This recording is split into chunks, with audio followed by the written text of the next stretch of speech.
এক লোকের স্ত্রী হসপিটালের মধ্যে অসুস্থ অবস্থায় ইন্তেকাল করলো। তখন সেই লোক প্রচন্ড পরিমাণে কান্না করতে করতে বলতে লাগলো, হায় আফসোস, তুমি আমাকে এই দুনিয়াতে একলা রেখেই পরপারে চলে গেলা।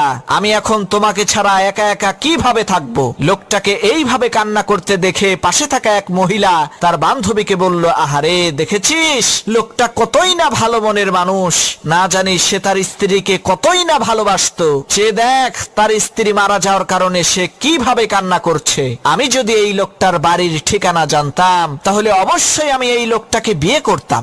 মহিলার এই কথা শুনে লোকটা বলল, যাক মাশাআল্লাহ, এক বউ গেছে আর এক বউ আইছে, কিন্তু স্ত্রীর লাশের সামনে তাকে ঠিকানাটা দেই কিভাবে। তখন লোকটা বুদ্ধি করে তার স্ত্রীর নাম ধরে কেঁদে কেঁদে বলতে লাগলো, সুমাইয়া, তুমি আমাকে মানিকগঞ্জ জেলার শিবালয় থানার টেপরা বাস স্ট্যান্ডের পাশের বাড়িতে একলা রেখে এই দুনিয়া ছেড়ে কিভাবে চলে গেলা।